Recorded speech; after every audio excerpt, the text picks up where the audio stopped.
Lo más seguro es que esta semana Chile sobrepase los 2 millones de pacientes vacunados contra el COVID en menos de un mes. Ha sido un plan público inédito que tiene a Chile en los primeros lugares en el mundo en términos de gestión de vacunas y esta vez con estadísticas serias y concretas. Un deber cumplido del gobierno del presidente Sebastián Piñera, que tuvo la astucia de aplicar esta vez criterios empresariales a una negociación tan compleja como oscura, la relación entre los estados y los laboratorios durante la pandemia. El gobierno se adelantó, aseguró abrir canales de negocio con varios proveedores, desagregó los grupos de riesgo, diversificó las vacunas disponibles, trabajó en cadena con los municipios, dispuso del sector privado. Respecto del costo fiscal por dosis, quizás jamás lo vamos a saber porque es materia confidencial de este tipo de contratos. De acuerdo al Colegio Médico, el costo de producción por dosis de las vacunas van desde los 4 hasta los 7 dólares. Sin embargo, lo más destacable de todo este proceso ha sido su carácter universal. Las dosis no están asociadas a un RUT específico, nadie podía prepagar por ella ni reservarla tampoco. Da lo mismo si usted es FONASA o ISAPRE, la vacuna corre igual. Pese a lo que dijo el canciller al cierre de esta semana, da lo mismo si usted es chileno, extranjero, si está en una situación regular o ilegal. Se puede vacunar en cualquier parte de Chile, hay centros municipales, públicos y privados. Las condiciones son exactamente las mismas. Solo basta cumplir la sensata, justa y objetiva exigencia de estar dentro del grupo etario de ese día. Tanto así que el mismo presidente se vacunó esta semana en Futrono, el día que le correspondía por su edad.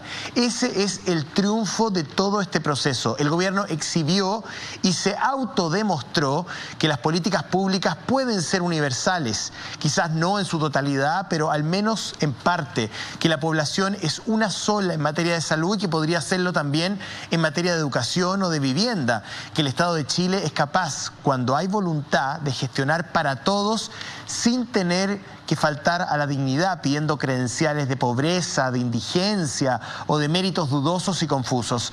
El todos puede ser perfectamente la vacuna contra la otra pandemia que nos afecta en el país, la desigualdad. Hoy en Pauta Libre. Sigue la grave crisis migratoria en Colchane. El día miércoles salió el primer vuelo de la FACH con 138 migrantes expulsados. El ministro de Relaciones Exteriores, Andrés Alamán, recalcó que el gobierno desarrollará un plan de difusión internacional para advertir las medidas que adoptará nuestro país contra quienes ingresen por pasos no habilitados. En exclusiva, junto al medio digital El Desconcierto, entrevistamos a Mauricio Cheuque, detenido en noviembre de 2019 durante el estallido social y quien estuvo privado de libertad por 14 meses. En estudio, su esposa Jocelyn Barrera nos revela detalles de su detención. La actual diputada y presidenta de Revolución Democrática, Catalina Pérez, conversa con nuestro panel acerca de sus polémicos dichos en redes sociales, las elecciones presidenciales, la nueva constitución y más.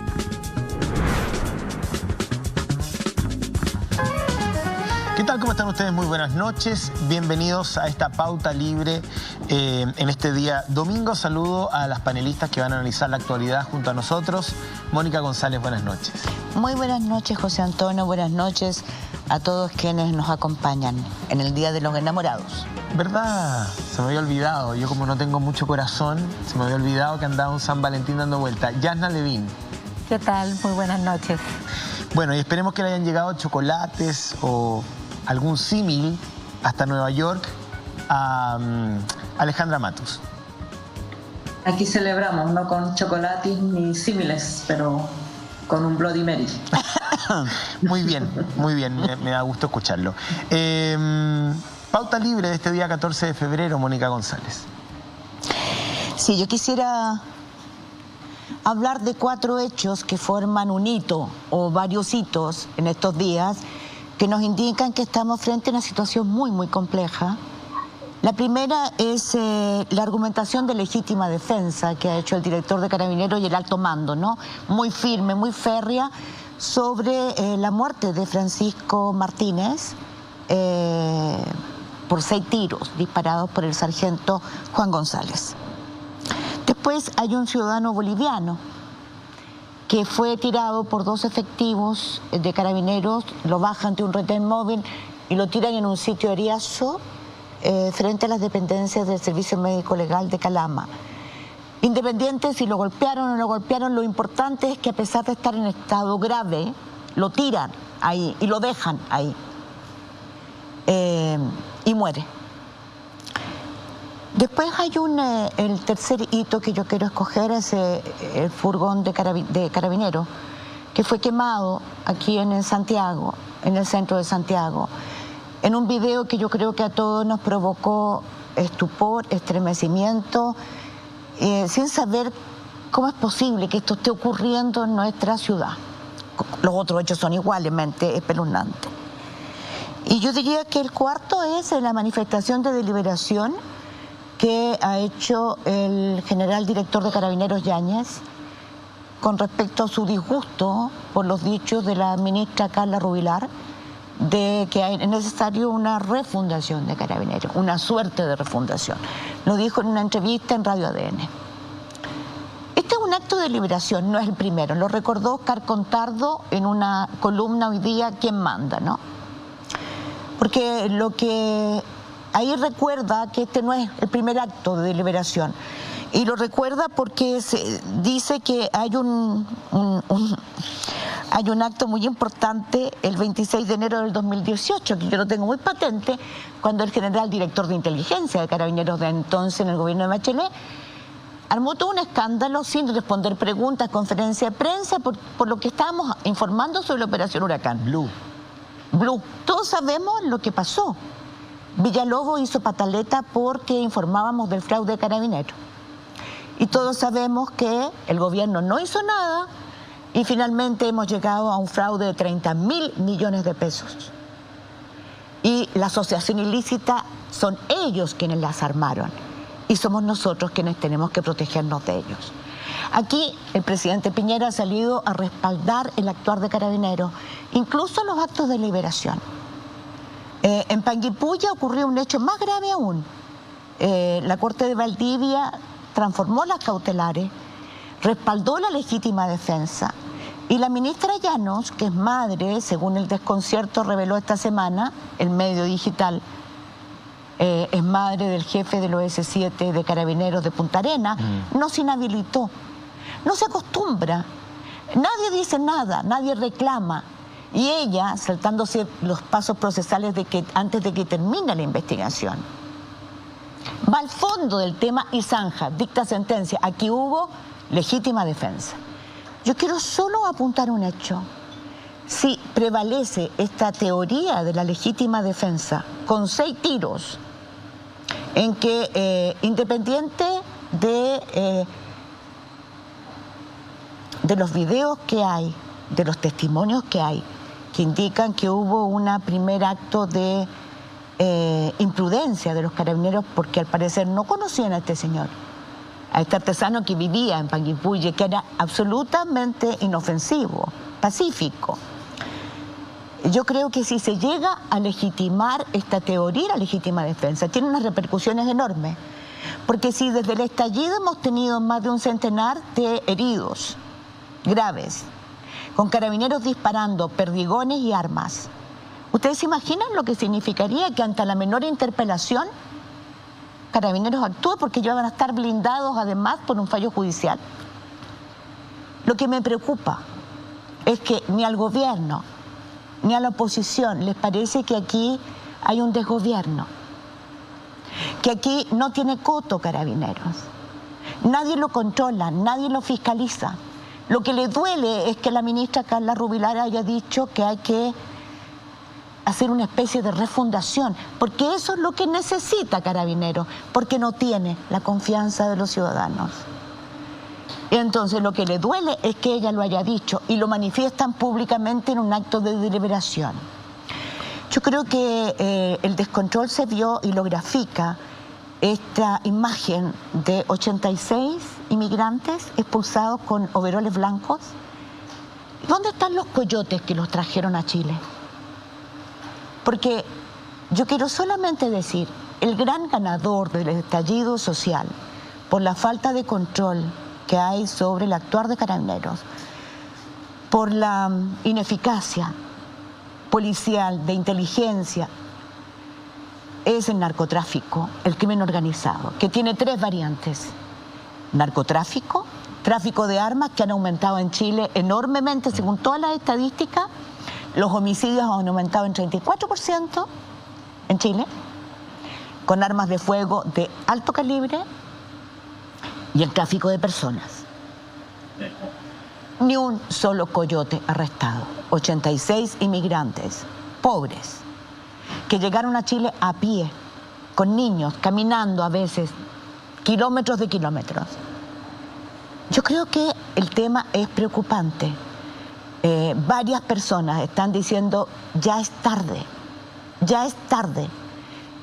Y pareciera que estamos en febrero y esta crisis no la detiene nadie. Es urgente que alguien, que el gobierno actúe, que el gobierno se manifieste, que el presidente no se limite a respaldar el actuar de Carabineros como lo han hecho los últimos gobiernos una y otra vez frente a todas las víctimas que tenemos. Alejandra Matus y Pauta Libre, para que usted exponga el tema. Sí, sí, de la semana. Yo quiero complementar el análisis que hace Mónica con los detalles del caso de Jaime Beizaga, el joven boliviano de 23 años, Calama. Que es en Calama, sí, ciudad en la que viví, por lo tanto conozco los espacios donde sucedieron las cosas. Lo que quería decir respecto de esta situación, que da cuenta de la banalización de los procedimientos y de la nulo respeto a los derechos humanos, pero más allá de las normativas, más allá de los tratados, la total deshumanización, la falta de la mínima compasión con un ser humano. La historia que se contó en la audiencia de formalización y que vi 2 veces porque me parecía espeluznante e increíble los datos que se aportaron allí, es que cerca de la 1 de la tarde una señora, llamó a Carabineros porque había un joven con el torso desnudo quejándose, gritando, y estaba ahí desde la madrugada.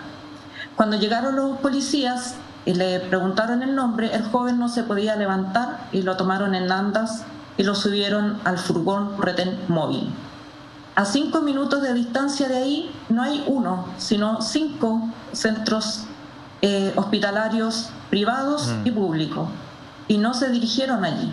Se lo llevaron a un lugar que está a mayor distancia, porque es un sitio Eriazo que está contiguo al servicio médico legal. Sitio Eriazo en Calama significa un lugar sin árboles, no hay ningún obstáculo que impida la vista, digamos, es un terreno absolutamente plano de tierra. Y como esto era así, 2 personas vieron a los carabineros botar del furgón a este joven y pegarle en la cabeza con un bidón de agua aparentemente vacío. Uno era el guardia del servicio médico legal. Sí, y el otro es un señor que venía llegando en su auto particular. Exacto. Los 2 son testigos protegidos, así que no se conocen sus nombres. Y cuando los carabineros se ven sorprendidos en esta actividad, se acercan al funcionario del servicio médico legal y le dicen que ese joven lo habían pillado robando, cosa que es falsa, que lo habían pillado robando y que estaba drogado y que cualquier problema llamara al 133. O sea, Carabineros, en su lógica, estaban dejando ahí una persona problemática y lo dejaron abandonado. Perdón, pero si un señor está robando no se lo deja, ¿no? Se lo lleva a la comisaría. O sea, cualquiera hubiera sido la circunstancia, pero esto fue lo que hicieron ellos. Y luego el funcionario del Servicio Médico Legal llamó a la PDI llamó al SAMU, que llegó 1 hora después. Calama es pequeño, Calama es una ciudad donde en 5 minutos, 10 minutos los servicios están ahí mismo. Pero bueno, se demoró 1 hora en llegar el SAMU y cuando llegó el SAMU la persona había fallecido justo ahí. Pero mientras estaba la PDI, el joven dio su nombre, dijo quién era y dijo que era boliviano. O sea, cuando los carabineros le tenían bajo su custodia, todavía podía comunicarse, probablemente también les dijo a ellos su nombre y su nacionalidad. La perita que le hizo la autopsia le encontró tierra en la boca y muestras de numerosos golpes que no fueron la causa de muerte, o por lo menos así principalmente, sino que un shock sistémico. Un shock sistémico que se está investigando, pero lo que la perito sí sabe es que Jaime no había comido en muchos días y que no había tomado agua en muchos días y que estaba expuesto a condiciones de frío, como es el frío calameño en la noche. En Calama, aunque en el día haga mucho calor, como zona desértica, en la noche hace mucho frío. Y entonces, ¿de qué murió Jaime? ¿De hambre? ¿De sed? Nadie, de todas las personas que tuvo la gentileza de darle un vaso de agua. Yo lo encuentro terrible. La cadena de acciones, y la misma perito dice también que a ella le parece que de haber recibido atención se hubiera salvado. Era un joven de 23 años, probablemente fuerte. Tal vez bastaba un vaso de agua. Sí. Yo creo que eso también habla de un procedimiento que utilizan los carabineros, que se llama el 2 corto. El 2 corto es el procedimiento que aplican carabineros, sobre todo en el norte. Este no es el primer caso. Cuando encuentran a una persona que, según ellos, digamos, que no va a tener defensa, digámoslo, una persona, por ejemplo, con sus problemas, facultades mentales comprometidas, o un borracho, o drogado, o un drogado, lo agarran, cuando alguien se queja, lo agarran, la suben al furgón, le pegan y lo abandonan. Eso es lo que según los mismos carabineros relataron en el caso de José Vergara, que aún está desaparecido. Y yo creo que esos procedimientos que son de rutina, no es que los carabineros hayan querido hacerlo a él en particular porque no sé qué características, a lo mejor le pegaron porque era boliviano, pero lo hubieran hecho igual, hubiera sido chileno. Hay una manera de entender la labor policial que en estos casos se quieren evitar el trámite. Era hora de cambio de turno, tienen que hacer actas, tienen que contratar lesiones, y todas esas cosas se las ahorran con este 2 cuartos, que es un procedimiento que si tiene nombre es porque se hace con mucha frecuencia. 2 cuartos, perdón, no 2 cuartos. Sí, yo, atento a tu relato, también vi la audiencia,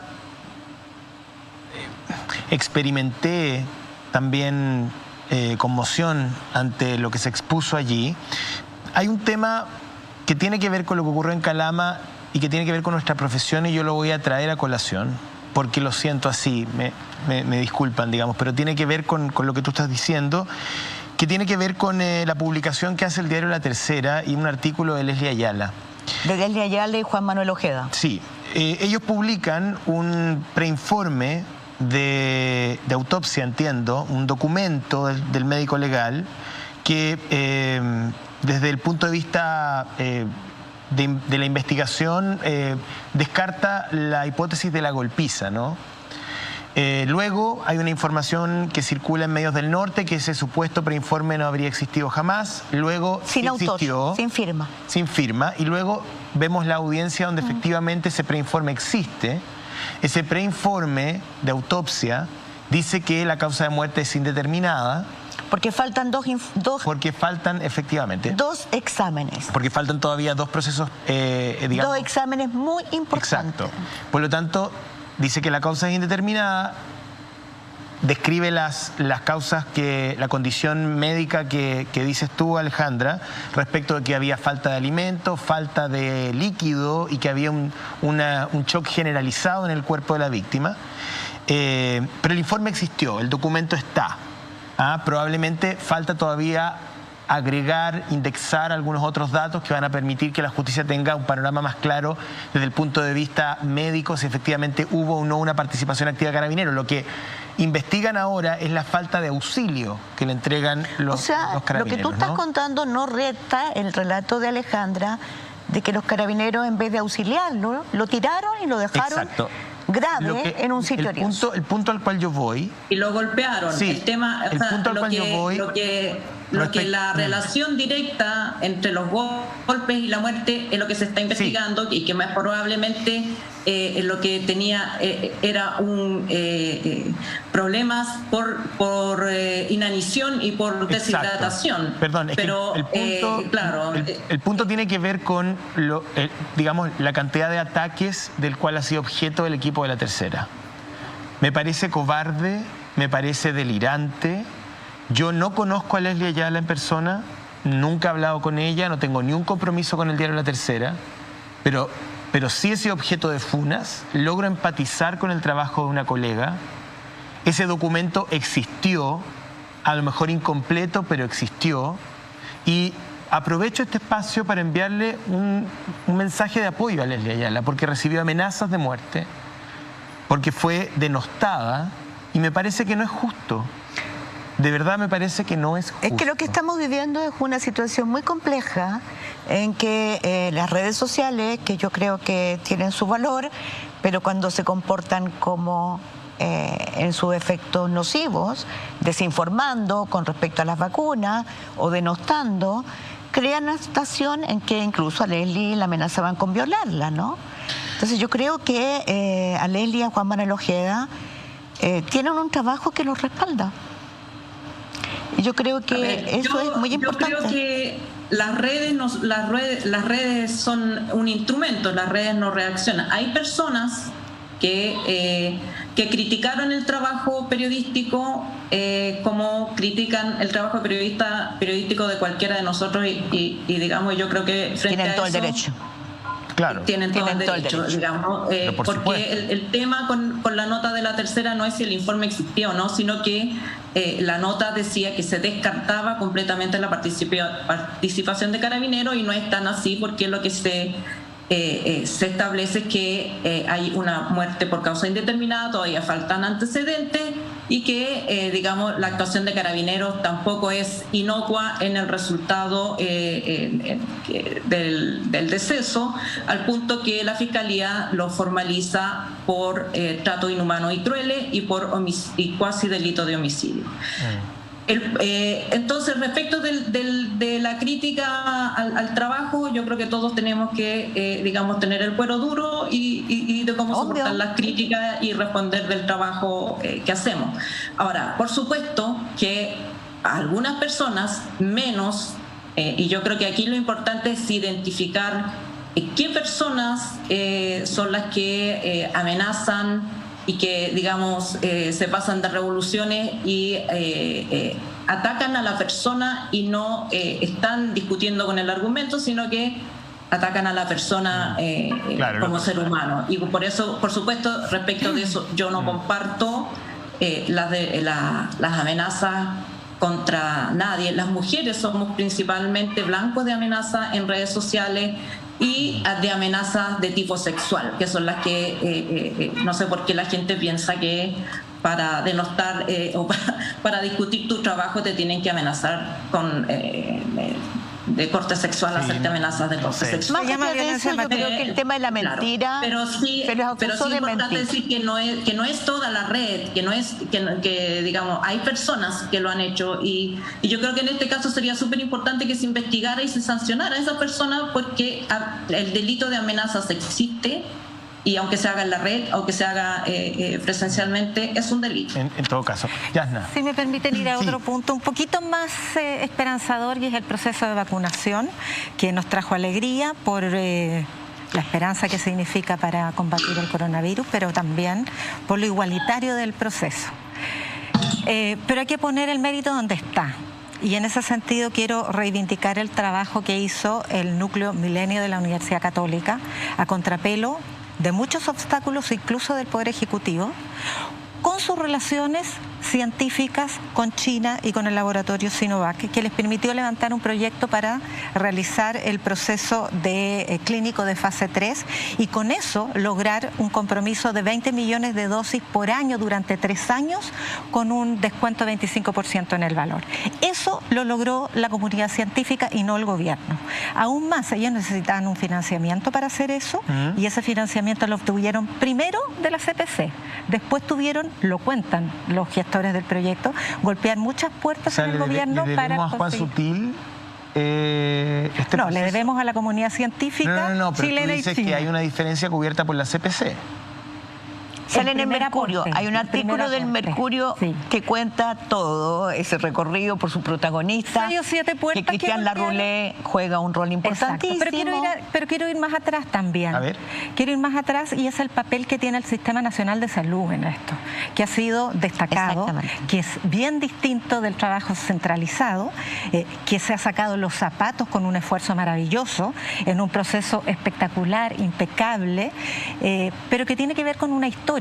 Aquí hay 70 años de construcción de un Sistema Nacional de Salud que data del informe de Salvador Allende sobre la condición social y los médicos, que sienta las bases de un enfoque de derechos sociales para impartir salud.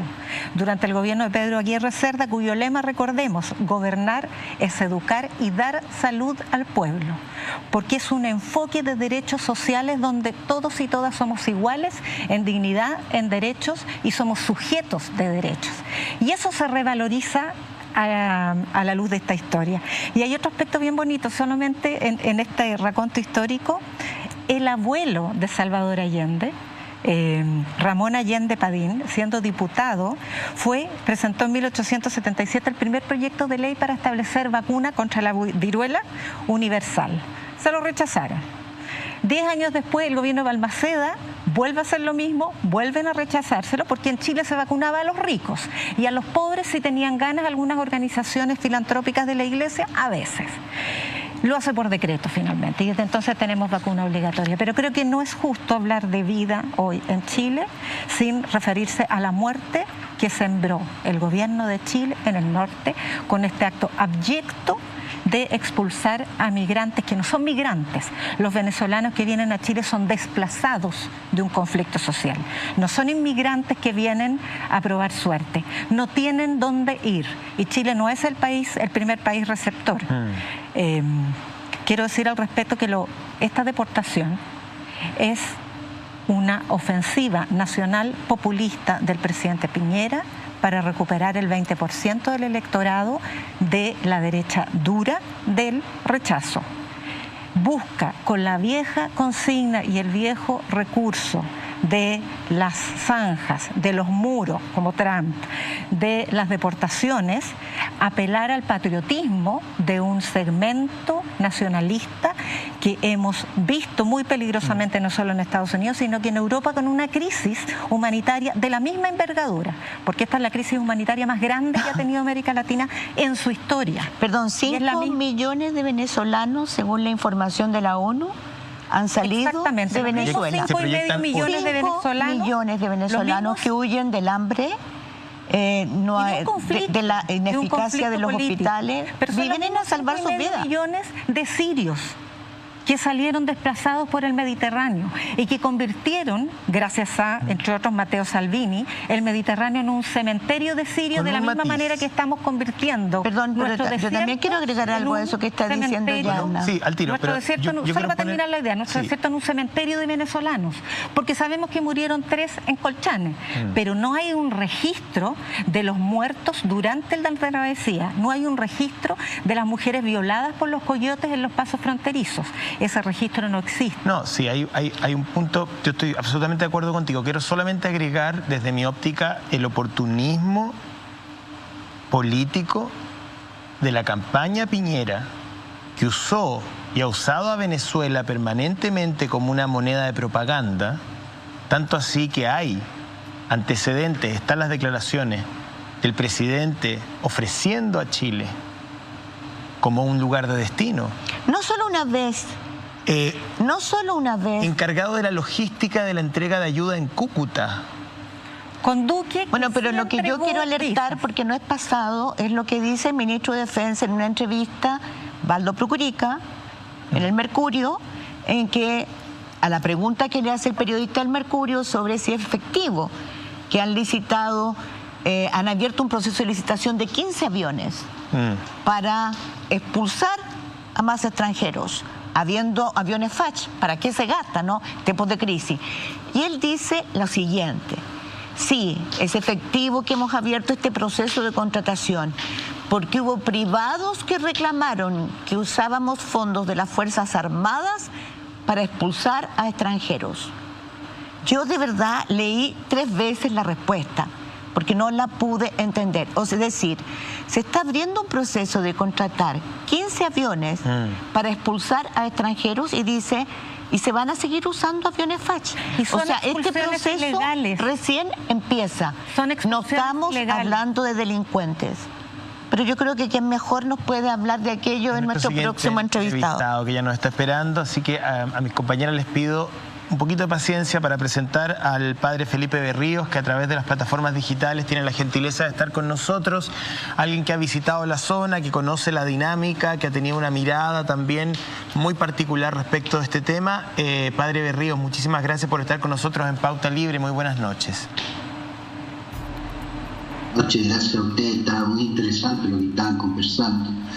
Queremos que se unan. Sí, pues queremos sumarlo a la conversación, partiendo con lo que hemos visto esta semana, un gobierno tratando de reaccionar ante lo que para muchos ya es una crisis humanitaria, y también una mirada, digamos, de la agenda doméstica de un país que intenta fortalecer fronteras, controlar de alguna otra manera el ingreso, y también siempre la variable política que uno no puede olvidar y que está detrás de cada una de las decisiones que toma el gobierno, sin duda.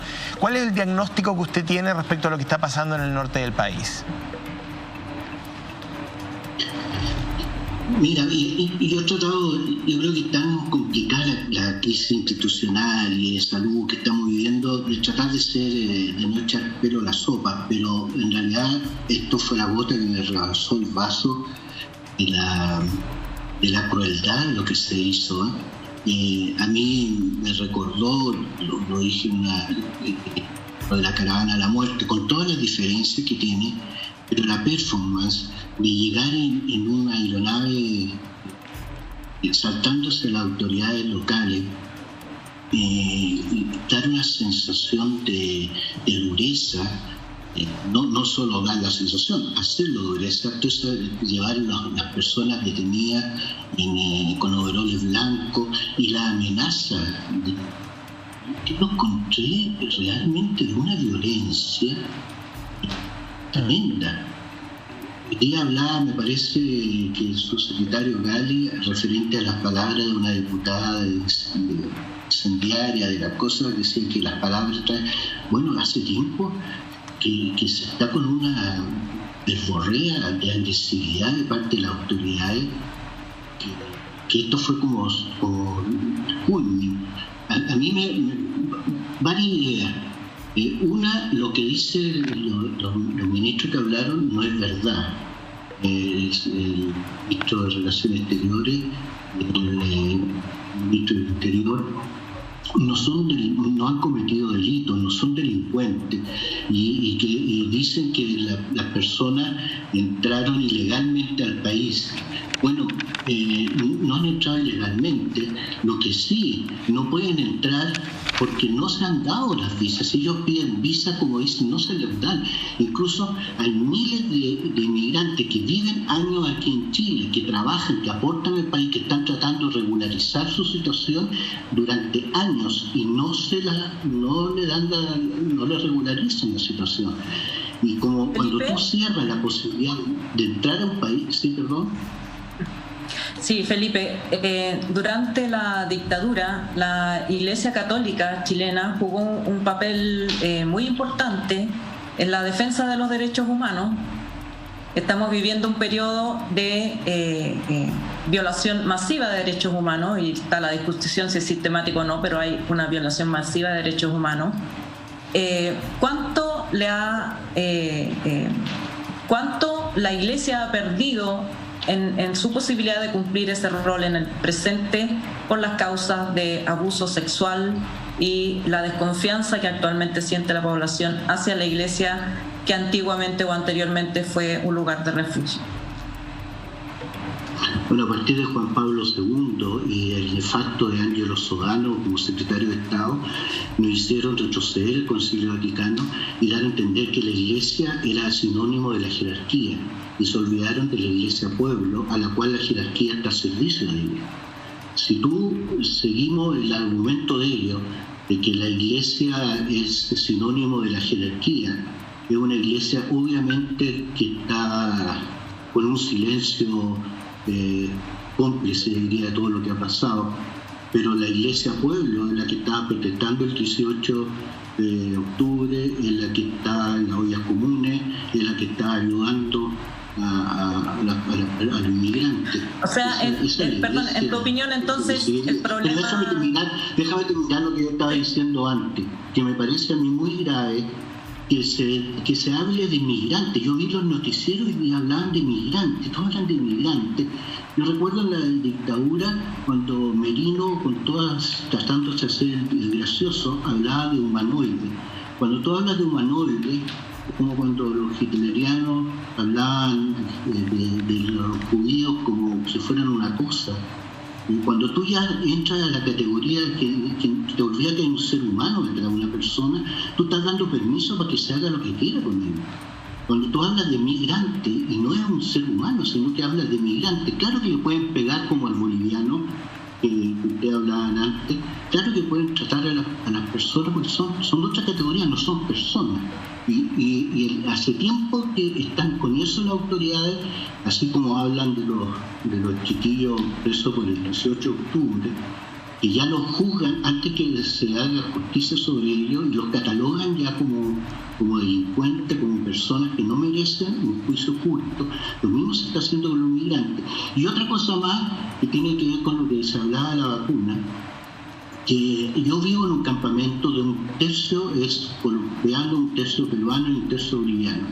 Y uno de los problemas que vamos a tener ahora es que como se hizo esta performance de expulsión de los seres humanos que están en esta situación, con una crueldad tremenda, y se dijo que no había vacunas para los que no tenían su situación regular, aunque después lo les dijo el ministro de Salud, pero ya quedó eso. Entonces ahora tenemos un grupo de personas bastante numerosas que trabajan en nuestro país, que viven acá, que tienen hijos a veces nacidos acá y que están con susto y se vacunar, porque no saben lo que le puede pasar. O sea, la brutalidad de lo que se ha hecho me parece increíble. Y claro que me duele que la jerarquía de la Iglesia no saque la voz en este momento, como lo hizo en otro momento, y haga ver esto que se está... imagínate lo que es un país, la odiosidad que nosotros vamos a crear cuando ven en los noticieros como normal que se expulsen a personas que han atravesado Latinoamérica entera, pasando Felipe, hambre, llegan a Chile, que lo habían invitado y se les expulsa. Yo encuentro brutal, perdona, eso es lo que quería decir. Yanna Levin le va a hablar Padre Berríos. Gracias. En ese sentido, usted que tiene una conexión fuerte con el sentir popular respecto a una serie de problemáticas, sería interesante conocer la verdadera opinión que tiene los chilenos y las chilenas de los extranjeros que vienen. Porque es bien interesante cuando se apunta, le consulté a un economista bien querido, Osvaldo Rosales, respecto del aporte económico que hacen los extranjeros en Chile. Y hay al menos 3 informes de política monetaria, me recordaba él, que han mencionado el factor migrante como un elemento de proyección de largo plazo para el crecimiento, porque se incorporan una fuerza de trabajo que está mermada por el envejecimiento de la población en Chile. Incluso existe un estudio, me recordaba él, de la Universidad Alberto Hurtado, que cifra en 0,4% del PIB el aporte del trabajo de los inmigrantes en la realidad chilena. Entonces esa contribución que además de económica, en impuestos, cultural, que hace el mundo de los extranjeros que vienen a buscar y a trabajar a Chile, ¿cómo es vista por la sociedad chilena desde su perspectiva? Mira, eso, tú estás tocando un tema muy importante, que eso es lo peligroso que tiene esto, como cuando se metió el concepto humanoide, tú vas metiendo el concepto de que migrante es igual a gente floja, gente que trae sicarios, gente que se dedica a la droga, gente que no. Se nos olvida a nosotros, que me parece el apellido Salte, toda la poliomielitis y la vacuna, era un inmigrante. Se nos olvida que Andrés Bello era un venezolano. Se nos olvida que el que nos devolvió la roja a todos los chilenos fue un argentino, Marcelo Bielsa. Se nos olvida que la mayoría de los diputados y senadores tienen el nombre de año. Entonces, esta que se va quedando, y agrego al dato que tú das, otro dato que te lo puede dar la policía, que la mayoría del porcentaje de crímenes y delitos cometidos por migrantes es muy menor proporcionalmente, y además ellos son más bien víctimas de delitos que victimarios. Entonces, yo creo que se va creando este ambiente de que el delincuente, el migrante es un delincuente que entra a la mala porque quiere, y no se dice que es porque no le dejan otra posibilidad, y que viene a estorbar a nuestro país, a quitarle el trabajo a los chilenos, viene a quitar nuestro servicio de educación. Tú vas creando un ambiente que, claro, lo que ahora es pegarle estos padre, yo ahí quiero hacer un contrapunto. Sé que es el turno de Mónica, pero permítame interrumpirlo porque usted dice, bueno, efectivamente hay un escenario que ha ido construyendo una serie de mitos, digamos, urbanos respecto de la condición de los migrantes y lo que proyectan, digamos, alimentando un sentimiento en un porcentaje de la población. Pero si vamos a los hechos también de lo que ha ocurrido en Colchane, específicamente el acoso de las familias aymara, yo ahí hago un punto porque lo vimos. O sea, efectivamente ingresaron a las viviendas los aymaras, hubo denuncias, el propio alcalde lo dijo. Es decir, hay un problema social más allá de la mirada, digamos, progresista, humanista o romántica que uno pueda tener de la migración. No tiene nada de romántico, ¿ah? Es que espérate, hay dos temas que yo quisiera decir a partir de lo tuyo. Primero, los temas humanitarios y los temas, los conflictos en Chile, ya sea por los migrantes o por los carabineros, es súper complicado politizarlo. Que los que están de derecha apoyan a los carabineros y están en contra de los migrantes, y los que están de izquierda apoyan a los migrantes y están en contra. Eso es un simplismo que es organizado y es lo más estúpido que hay, que no corresponde a la realidad.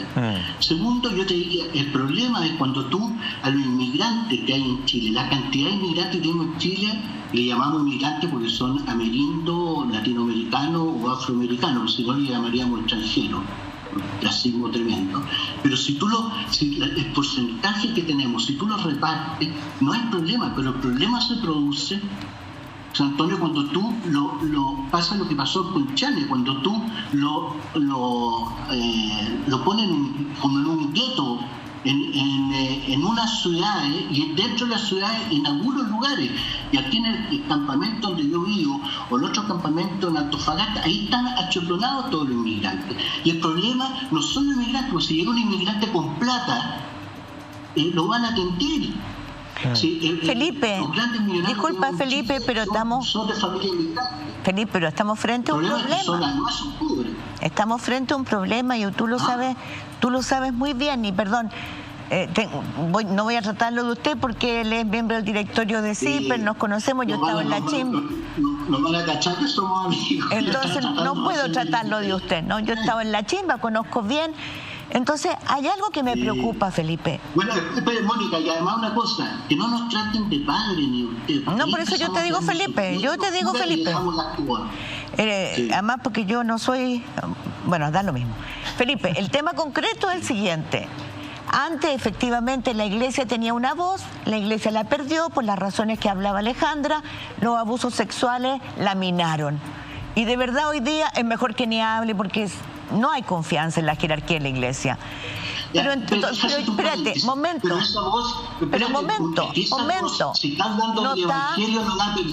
No está, Felipe, no ese es el problema. El que quiero llegar es a otra cosa. No tenemos un obispo alvear que separaba y hacía funcionar miles de ollas comunes durante la dictadura. Estás tú y tú sabes que antes te hacían caso, te escuchaban, por lo menos te escuchaban, tenías una posibilidad de influir. Pero yo acabo de contar que el ministro de Defensa dice que abrió un proceso de licitación para contratar 15 aviones que van a expulsar extranjeros. O sea, esto recién comienza. ¿Cómo paramos esta crueldad? ¿Cómo paramos lo que tú estás diciendo, lo que provoca en la chimba? El miedo que debe hoy día tener una cantidad de familias que no se van a atrever a ir ni a consultorios, ni a CEFAM, ni a matricular a sus hijos, por el miedo a que los expulsen. Es decir, el no vacunarse significa un problema de salud grave, porque no vamos a tener la inmunidad de rebaño como la esperamos, porque pueden seguir enfermándose, porque se nos pueden seguir muriendo extranjeros como se han muerto por frío, otros extranjeros, otros bolivianos que en Calama murieron la semana antepasada, por ejemplo. ¿Y cuántos que no sabemos? Niños que se desmayan por hambre, cuántos que no sabemos. Y por supuesto, no hay ni un solo coyote detenido, ni los paran, ni los controlan. Entonces, ¿quién para esto, Felipe? Porque yo diría que al igual que con el problema de Carabineros, esta letanía parece un lamento boricano al que nosotros, por dignidad, no podemos seguir alimentando.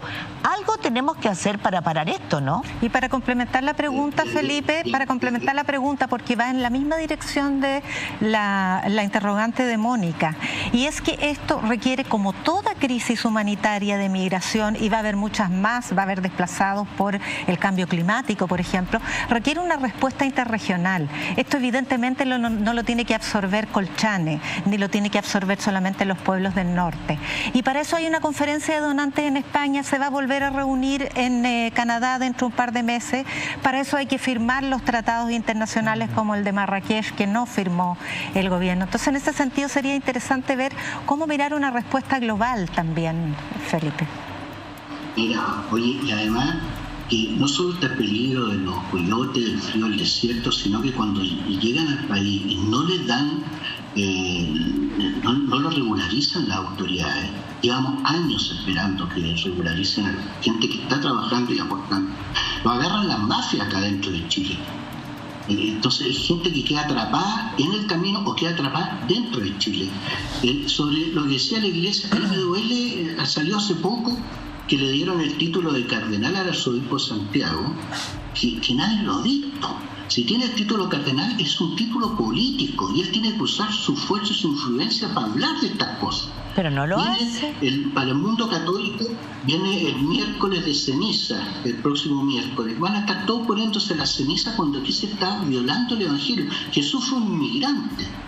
Es que eso a mí me molesta. Lo que decías tú antes, Mónica, la Iglesia Católica, aunque esté dañada profundamente y con causa y con razón con los abusos sexuales, pero nosotros estamos por el Evangelio, no estamos por cómo nos mira la sociedad o cuántos likes nos ponen.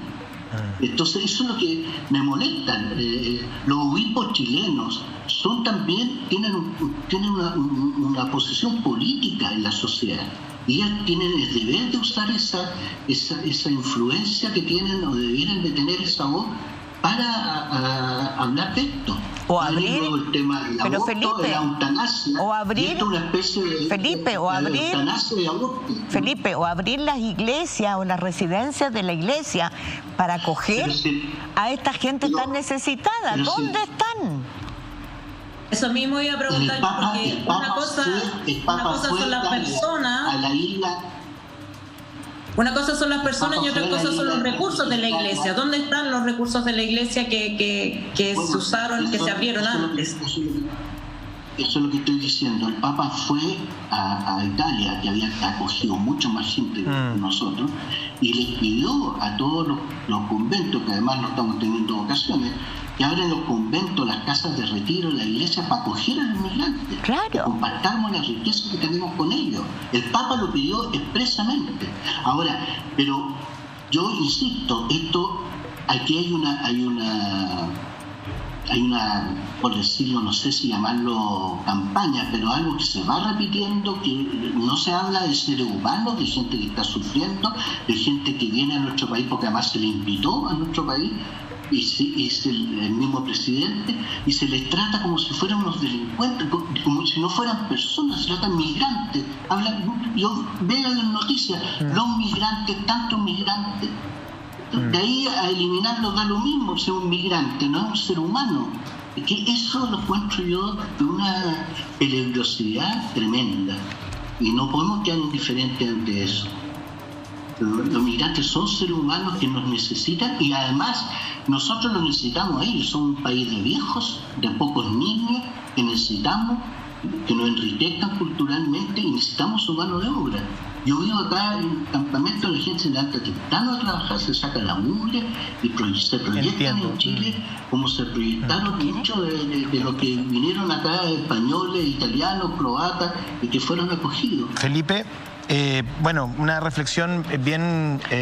¿Sabes que a lo mejor habría algo que preguntarles al final, no? Yo insistiría en si hay algo que hay que hacer, porque estamos en el momento de las soluciones, ¿no? De propuestas. ¿Se le ocurre algo, Felipe, que se puede hacer para mejorar esta situación? ¿Y dónde está el arzobispo? Es lo que me queda dando vuelta a mí, respecto del llamado que tú haces al arzobispado, respecto de no solamente el tema de la migración. La verdad es que ahora que lo pienso y ahora que lo dices, el arzobispo parece un fantasma. De verdad que sí. Y está el tema también de los jóvenes presos por el 18 de octubre, que hay uno que lleva aquí 1 año, 3 meses preso y todavía no se le juzga. Y se le ya trata como culpable. Si ya tienen pruebas y los tratan como culpable, ¿por qué no lo enjuician?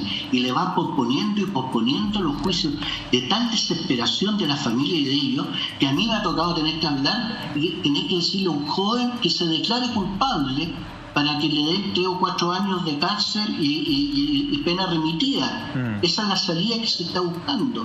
Entonces, es de una crueldad. Yo no solo pregunto a la jerarquía, ¿qué pasa con los partidos políticos?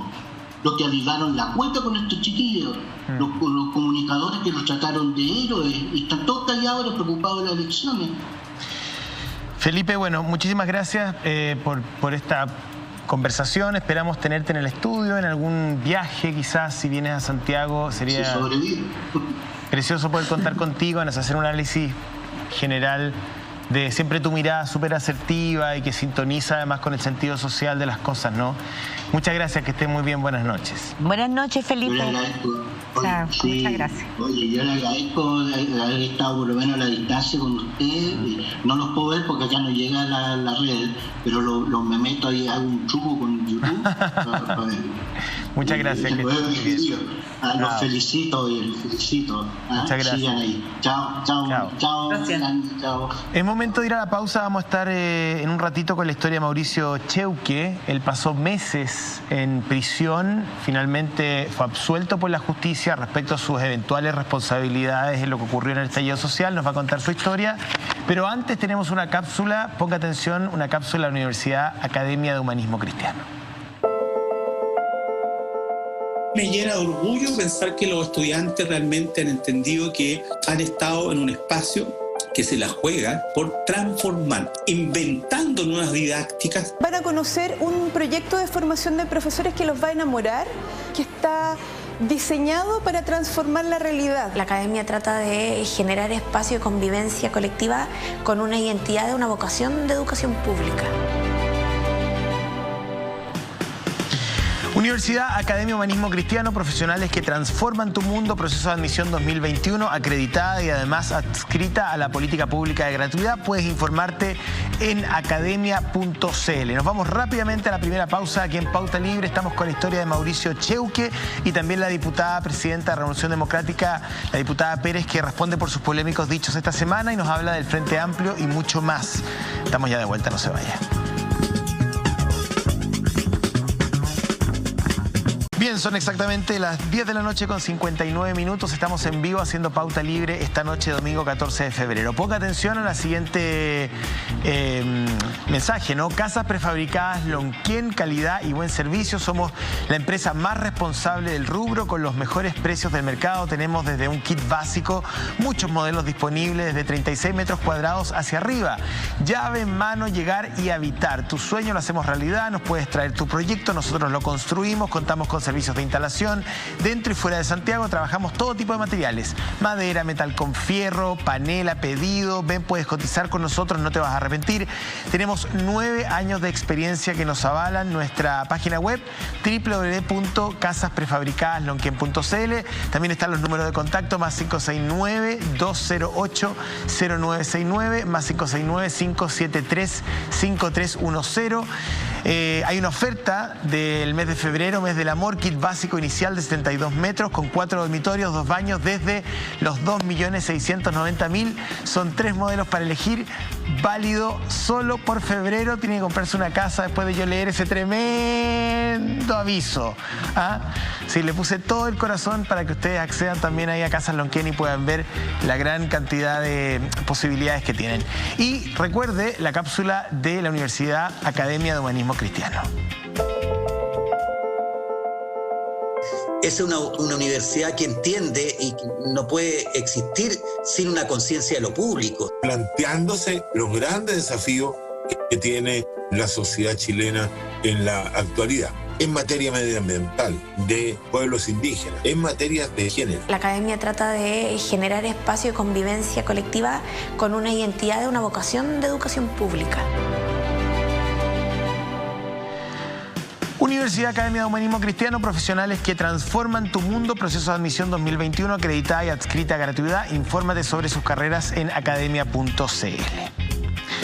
Seguimos haciendo Pauta Libre, tenemos un trabajo en alianza con El Desconcierto, una gran entrevista de alguien que pasó 14 meses en prisión por un delito que no cometió en el marco del estallido social. Fue detenido, estuvo en prisión preventiva largos 14 meses para luego ser absuelto por la justicia. Es el caso de Mauricio Cheuque. Él está con nosotros, su familia también, pero antes vea la siguiente conversación.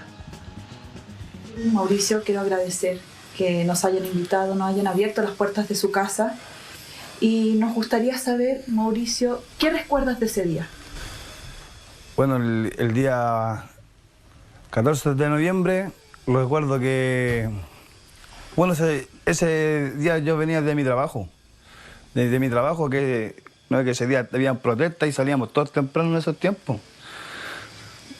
Salí a las 4:30 de mi trabajo y me tomé una cerveza con unos compañeros de mi trabajo. Y luego de eso pasé a la Victoria a ver a mis papás. Fui a comprar la cerveza a la esquina de Aurora de Chile con Unidad Popular. Y bueno, que ese día habían fogatas, manifestaciones, y llega mi cuñado a verme ahí, y me dijo, Mauri, ande para la casa, me dijo, van a salir los pacos y van a salir a cazar, me dijeron.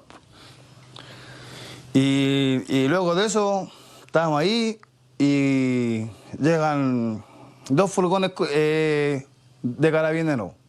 Y ahí corro por la vereda yo, y el furgón que venía atrás mío me atropella contra la pared mío. Se bajan y me pegan palos, combo, patal. Luego de eso me echan al furgón así como un saco de papa, como le dijera yo, un saco de papa. Y ahí, de eso me llevan para el retén de la Victoria. Cuando pasó todo esto de Mauricio, todos empezaron a preguntar, oye, ¿quién fue? Y viene y una señora dice, es el cabro que estaba aquí, que estaba tomando cerveza, dice. Bueno, en eso Mauricio, cuando lo estaban deteniendo, cuando le estaban pegándole en el suelo, él gritaba, soy el Cheuque de la Mártires, porque él vive en la Mártires, Chicago. Soy el Cheuque de la Mártires, empezó a gritar. Y bueno, ahí me llamó una amiga de Puente Alto, que de la población La Victoria, me dijo, yo se le supiste. Yo le dije, no sabía nada. Muy temprano me llamó y me dijo, sellaron preso al Mauri. O sea, lo primero que a mí se me vino en la cabeza, dije, pucha, a lo mejor el Mauri estaba tomando, porque nosotros jamás, yo quiero dejar súper en claro que nosotros jamás participamos en ningún algo político. Nosotros, como siempre lo dije, nosotros éramos una familia que el Estado quería. Mauricio cumplía con ir a trabajar, nosotros jamás, nada, con política, con marcha, jamás. Y ahí me tuvieron detenido harto rato. Luego de eso yo me di cuenta que venía con un corte en el pie izquierdo cuando me atropellaron. Y ahí los pacos me sacan el carnet del bolsillo, ya me lo habían sacado ya cuando me subieron arriba del furgón. Y ahí vieron el carnet y vieron que yo tenía apellido indígena. Porque en Chile se castiga por tener apellido mapuche, porque todo calzó ese día, todo calzó. O sea, si Mauricio no hubiera tenido el apellido mapuche, no, a lo mejor lo hubieran dejado por desórdenes graves, como decía, o desórdenes simples. Porque en el parte que pasaron de los primeros decía desórdenes simples. Y después se fue creando, claro, como ellos tenían que culpar a alguien, después se fue creando el montaje y lo tuvieron que culpar a él. Y por ser de poblaciones también, porque igual a los de las poblaciones los discriminan a todos por ser de una población marginal, como se dice. Y yo en ese momento estaba llorando porque estaba injustamente preso, porque yo vi, no sé, pues vi con mi familia, mi hija pensando en ella, porque estaban echándome la culpa con una cuestión que no era mía. Yo no soy extremista, terrorista, yo no tengo nada que ver con esas cosas. Yo estaba en la esquina, estaba tomándome una cerveza y no estaba haciendo nada malo. Y el hermano había ido a control de detención de Mauricio porque había sido muy temprano, yo no alcancé, porque yo trabajo también, trabajaba, de hecho ese día iba a ir a vender agua de mineral allá a La Dignidad, con mi mamá, para ayudar a Mauricio, y me dice, salió el hermano y me dice, Jocelyn, el Mauricio quedó detenido porque, el 15 de noviembre, porque el examen del hidrocarburo. Jamás había escuchado esa palabra, jamás. Yo dije, ya, bueno, que el hidrocarburo pasamos el 16 de control de detención, no pudimos entrar, solamente vimos al abogado cuando salió y dijo, Mauricio quedó detenido, va por porte, por lanzamiento, por homicidio frustrado y por la ley de seguridad del Estado. Sí, andan todos los pacos encapuchados y con cascos y andan todos salvajes. Andan todos salvajes los pacos ese día. Me da pena acordarme porque de verdad que fue un camino largo, penoso. Se me vino el mundo al suelo cuando me dijo de 15 a 20 años le querían dar a Mauricio. Es la casa, te van a ir a revisar la casa, van a ir a revisar la casa de tu mamá. Estábamos dispuestas, de hecho me vine para acá al tiro por si venía. Nunca pasó nada de eso. Fue una semana que no supimos nada de Mauricio, nada. La única que fue un día miércoles que llamó a la casa a mi mamá y me dice, Mauricio, ¿soy tú? Le dice a mi mamá, sí, dígale a la Jocelyn que estoy bien, que me perdone. De verdad que quiero dejar súper en claro que el Estado a nosotros nos hizo mierda, nos hizo mierda porque, como siempre digo, nosotros somos una familia que siempre el Estado quiso. Que Mauricio se levantaba temprano, trabajaba, yo era una dueña de casa, mis hijas son estudiantes, tenemos 4 hijas, 19 años de casada con él.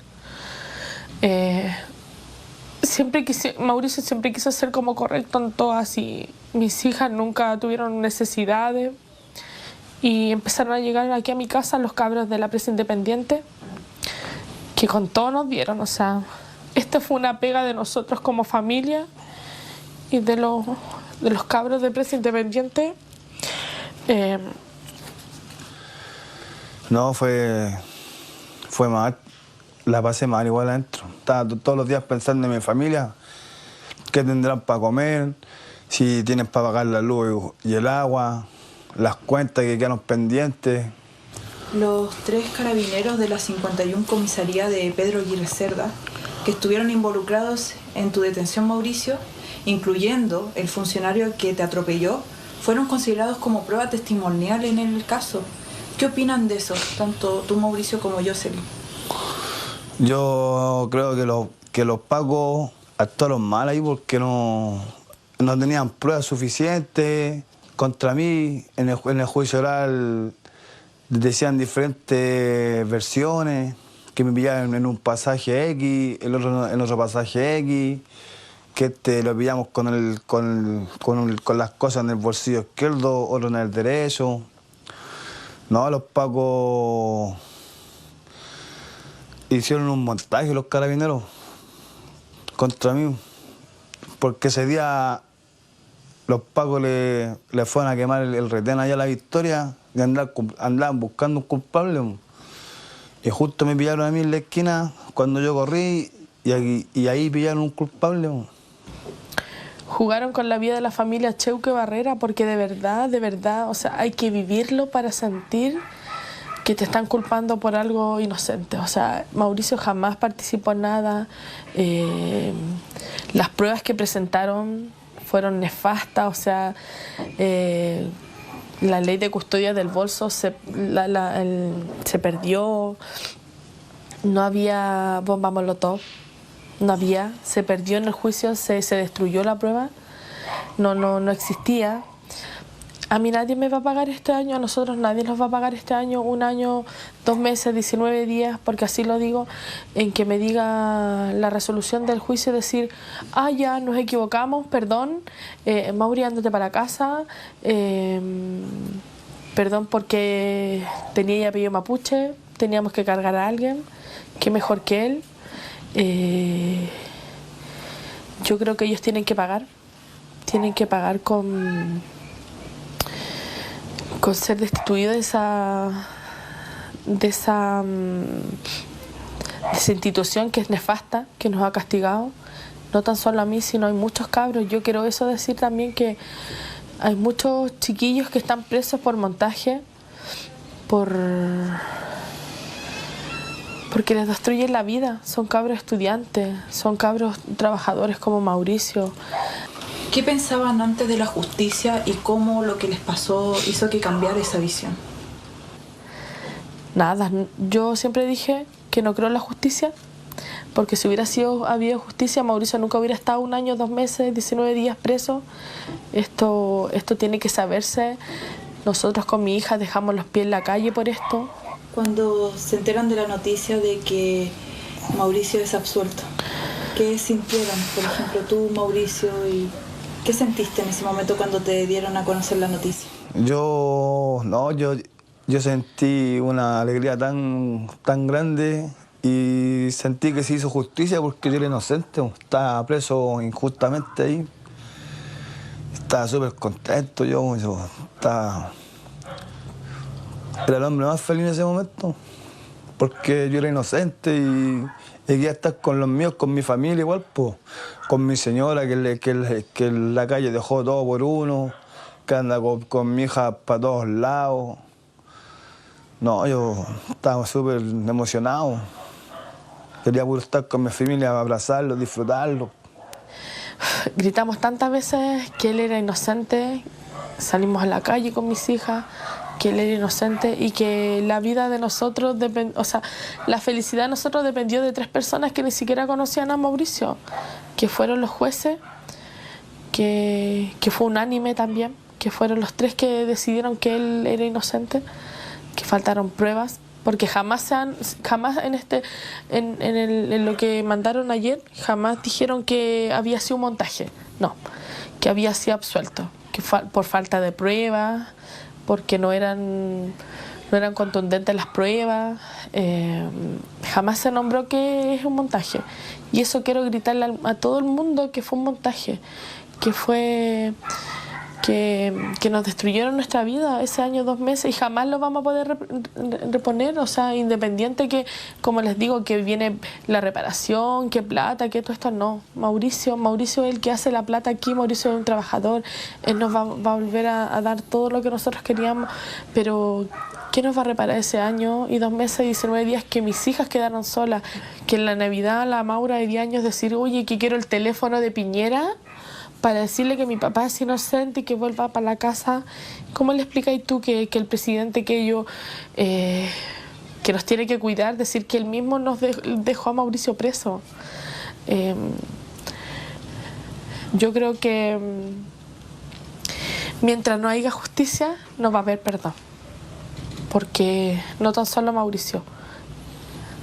En Chile se mata, en Chile se tortura, se viola, hay montajes, hay cabros presos y no se hace nada. Por eso no hay que soltar la calle. Yo voy a seguir luchando por los chiquillos que quedan, por mis hijas, para que tengan un Chile mejor. Mauricio, Jocelyn, les quiero agradecer esta conversación. Ha sido una semana muy compleja, de sentimientos encontrados, y a pesar de eso ustedes le abrieron las puertas de su casa al equipo de Pauta Libre. Nuevamente, gracias. Gracias. Bien, Jocelyn está con nosotros esta noche. Jocelyn, bueno, gracias por la conversación que tuviste con el desconcierto. Y con nosotros. Y ahora con nosotros. Entiendo que no es fácil revisitar ese lugar. Y menos televisarlo. Entonces hay una generosidad de tu parte y una fortaleza que yo distingo. Mónica. Jocelyn, muchas gracias. Yo estoy conmovida y estremecida con sus dichos porque yo creo que es un gran aprendizaje este año. ¿Cuántos meses? 1 año, 2 meses, 19 días. 1 año, 2 meses, 19 días que quedan marcados en su vida, ¿no? A mí me gustaría saber, ¿su marido le ha contado lo que vivió en la cárcel? No. No puede hablar, ¿no? No, porque ha sido difícil esta semana. No duerme. Las niñas igual hacen preguntas, pero no hemos tenido el tiempo. En realidad me da pena lo que él pasó y que seguramente de a poquito él va a tener tiempo para contarnos. Queremos disfrutarlo, queremos... Lo que pasa es que esa es una historia dura. Sí. Es una historia dura de la que la mayoría no habla cuando sale. Entonces, yo quiero decir, usted dijo, a nosotros el Estado nos hizo mierda. Y eso me quedó resonando en los oídos. ¿Se va a poder recuperar, Jocelyn? ¿Cómo va a poder reconstruir? Pues yo la veo fuerte, la veo... A mí me da esperanza usted. La veo fuerte, la veo con ganas de reconstruir, con ganas de luchar, con ganas de vivir. Primero que nada quiero decir que ha sido muy difícil este tiempo.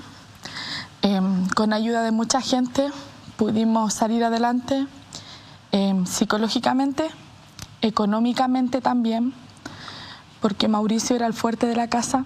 Teníamos un buen pasar nosotras. Tenemos 4 niñas.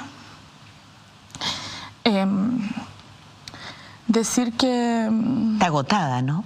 Sí, cansada. Está muy agotada. Sí, porque fue 1 año y 2 meses, 19 días, que tuvimos que aprender a caminar sola. No sola, porque había mucha gente. La población La Victoria, que nunca me abandonó, jamás. 18 de octubre, la coordinadora 18 de octubre, jamás lo tomó de la mano y no lo soltó. Gente del extranjero, anónima, que también estuvo con nosotros. Don Luis, que nos ayudó. Y gente que vivió el golpe, que me enseñó muchas cosas. Yo era éramos como... Mauricio era todo para nosotros. Él nunca ha sido machista, pero fue una opción que él era el hombre de la casa, entonces yo me dediqué a cuidar a mis hijas. Entonces nosotros éramos como... Ya Mauricio se levantaba a las 6 de la mañana a trabajar, volvía a las 8:30, tomábamos 11. Éramos la familia que el Estado quería. Pagábamos cuentas, él trabajaba de lunes a viernes. Si queríamos, no sé, un celular para mis hijas, Mauricio decía, ya, no importa, encalillémoslo. Y yo trabajo sábado y domingo y lo sacamos 6 cuotas. Con mucho esfuerzo. Sí, con mucho esfuerzo. Por eso siempre digo, éramos la familia que el Estado quería. ¿Ordenadita? Sí, las cuentas. Y ese Estado que además los victimizó 3 veces, la policía, la justicia, por lo menos el juez de garantía que dictó la cautelar, el gobierno hace querellas y con eso aumenta las penas y por lo tanto también las cautelares. ¿Qué ayuda le prestó? Porque hay Defensoría Nacional Pública, hay Instituto de Derechos Humanos. ¿Algún organismo del Estado compensó esta falta? Al principio, cuando Mauricio cayó, salió el abogado, como decía Mauricio, decía yo, el abogado que te presta el Estado y le dice, puta, este cabro está mal, va a quedar preso, así dijo. Tú no entendís por qué a ti te dicen ley de seguridad del Estado, examen del hidrocarburo, salió negativo, tú esas palabras no las conoces. ¿Y ese abogado de dónde salió? Ese es de la Defensoría, defensores que el Estado otorga. Sí. Claro, la Defensoría Nacional Pública. Pero el panorama que les dio es que él nos dijo así de simple, nos dijo, va por esto, por ley de control de armas, ley de seguridad del Estado, homicidio frustrado. nosotros no entendíamos, pero eran tan fuertes esas palabras que yo dije, o sea, me derrumbé. Es que es bien tremendo porque el caso de ustedes representa varios más, que ni siquiera tenemos un número. Sí, yo tengo el número de los chiquillos, o sea, aproximado, de los chiquillos que son 81 que están en prisión, como 100, aproximado 100 en prisión preventiva. Porque usted sabe que la Corte Suprema dijo 26. No. Eso miente. Esos 81 que usted sabe de eso. O sea, sí, porque estamos, bueno, los que estamos catastrados más o menos en la 18, son más de, bueno, por decir, son como 100 que están en prisión preventiva. Pero aparte de eso son los que mandan afuera a cumplir condena dentro de la casa. O sea, hay muchos cabros que están dentro de la casa encerrados las 24 horas que lo... O sea, bueno, es un número mayor. Sí. Quería incorporar, Jocelyn, a Alejandra Matus, que está en los Estados Unidos, pero es panelista de nuestro programa. Alejandra, está en contacto con Jocelyn ahora. Gracias.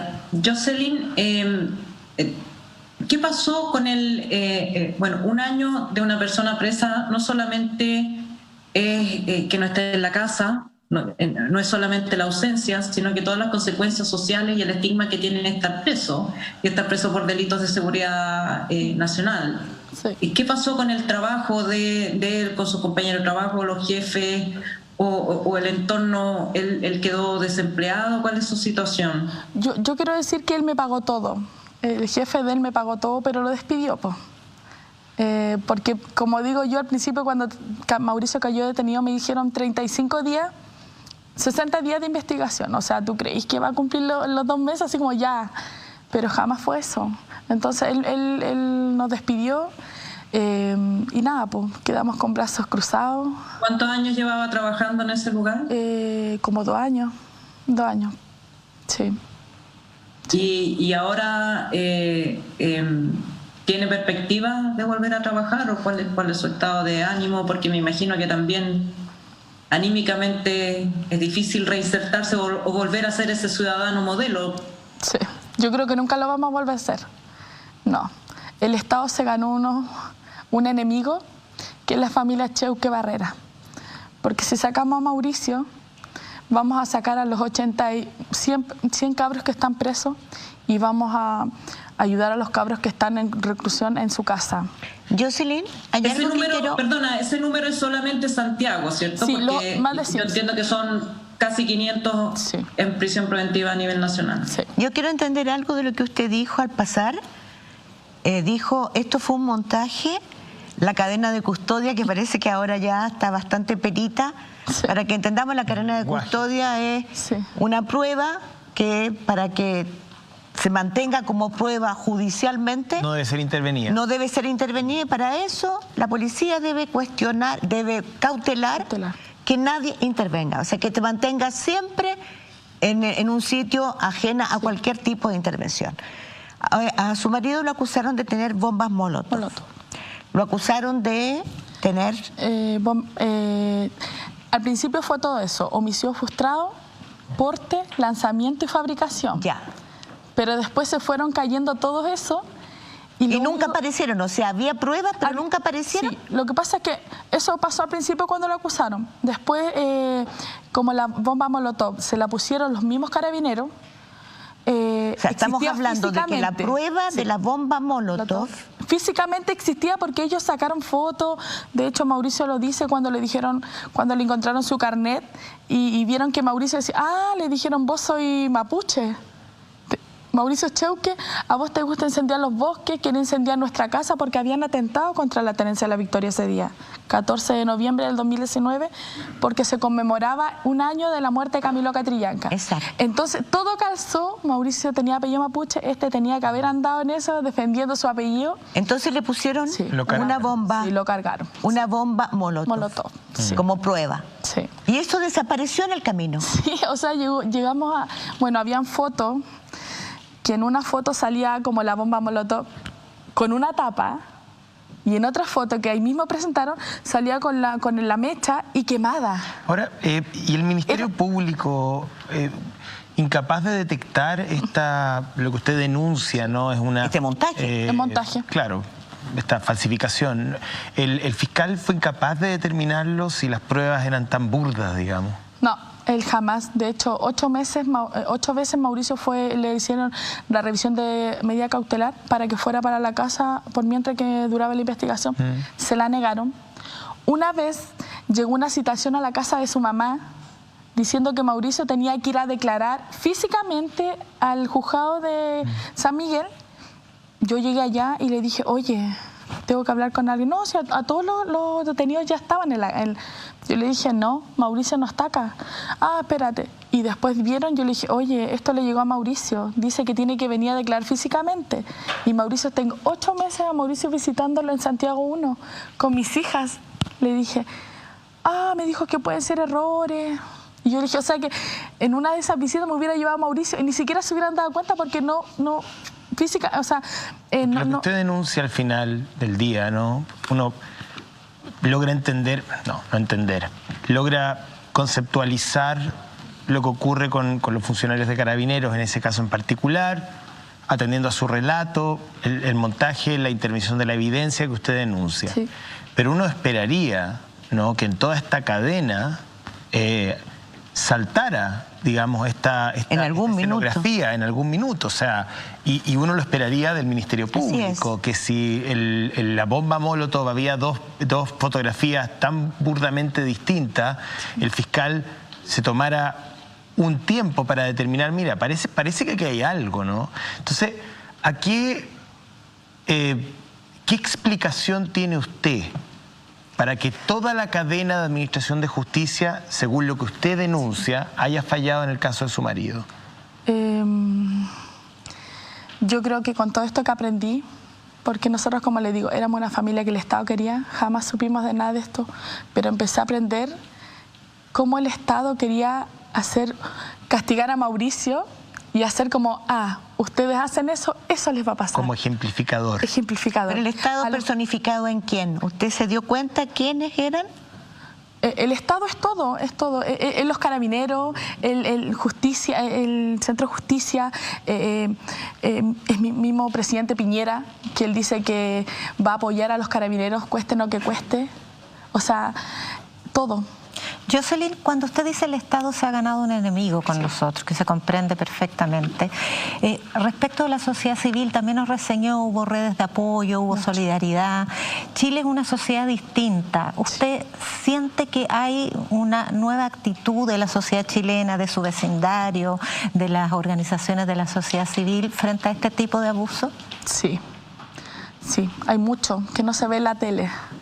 De hecho, por eso doy un homenaje a la prensa independiente, que ellos nos ayudaron mucho. Bueno, usted está aquí. Sí, y gracias a ustedes también, porque de hecho no quise dar otra entrevista, aparte de la que vimos el otro día, porque quería venir aquí, porque son los únicos que se han hecho partícipes de esto, sobre todo José Antonio Neme, que usted se ha pronunciado sobre la injusticia, sobre los Carabineros de Chile, que es una institución nefasta, que ha culpado a los cabros y a las chiquillas también, porque hay muchas cabras que lo han juzgado. Mauricio fue un montaje. Yo al principio, cuando dije, oye, los que fueron a hacer esto a los pacos y todo, pero en el fondo he ido todos los días, todos los viernes he ido a marchar con mi mamá y he visto cómo los chiquillos sí nos protegen, sí están luchando por algo mejor, y no hemos conseguido nada. Del estallido de 18 de octubre hasta ahora no hemos conseguido nada. Solamente hemos conseguido montajes, violaciones. Jocelyn, ¿pero usted tiene alguna confianza, alguna expectativa en el proceso constituyente, por ejemplo, en la manera en que se ha canalizado políticamente todo esto? ¿O perdió esperanza? No, perdí esperanza.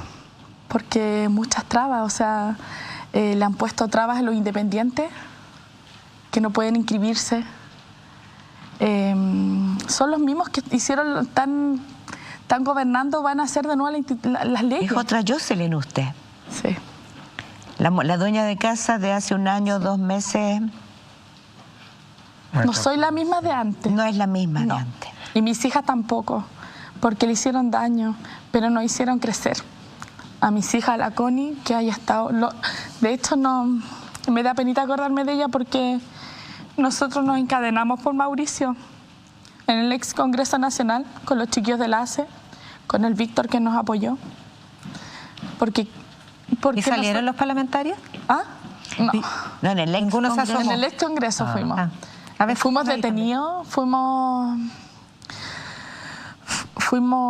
mi hija, de hecho en la 48, salieron todas las chiquillas menores de edad porque yo salí antes que ella. Y le decían los pacos, vos sois la Cheuque, como que siempre recargando que era como un delito poco menos tener el apellido que estábamos peleando por Mauricio. ¿Tuvo algún apoyo político? ¿Tuvo algún llamado de algún político? ¿Alguien que les brindara algún tipo de puente? No. No. Bueno, el indulto que estaban presentando, que fue un engaño para mí, porque no beneficiaba a todos los chiquillos. Pero tiene algo mejor hoy día. Usted puede esgrimir una prueba de la inocencia completa. Amnistía. O sea, eso es su dignidad, su frente en alto. Esto es. Mi marido era inocente. Y luché hasta... Nunca mintió. Nunca mentí. Y los chiquillos que están adentro tampoco. Para sus hijas es una gran enseñanza. Sí. Sí. Fue un largo camino. Fue un largo camino de llanto, de dejar a mis hijas solas. Pero sí, mucha gente me apoyó. Mucha gente me vio mal, me paró. La Bexabé, de hecho, hoy día fui a hacer un almuerzo solidario en la población La Victoria. Mi amiga Bexabé me ayudó. Hicimos plata, porque necesitamos plata. Nunca me voy a olvidar de las palabras de Chari tampoco, cuando recién me conoció y me vio llorando ese 16 de noviembre y me dijo: yo sepárate, este es un largo camino, tenéis que apoyar al Mauri porque este es un largo camino. No va a haber tiempo para llorar. Y me paré. Y estuve 1 año, 2 meses, 19 días esperando que Mauricio saliera libre. Y voy a seguir hasta que salga el último cabro. Jocelyn, una última reflexión al menos de mi parte.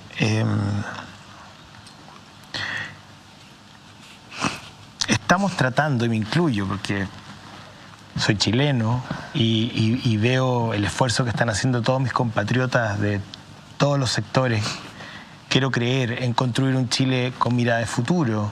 Se ha abierto una posibilidad institucional, nos tenemos que encontrar en una constituyente, podemos elegir a nuestros representantes, escribir una nueva constitución que es como redefinir las reglas de nuestro juego, del tipo de sociedad que queremos vivir.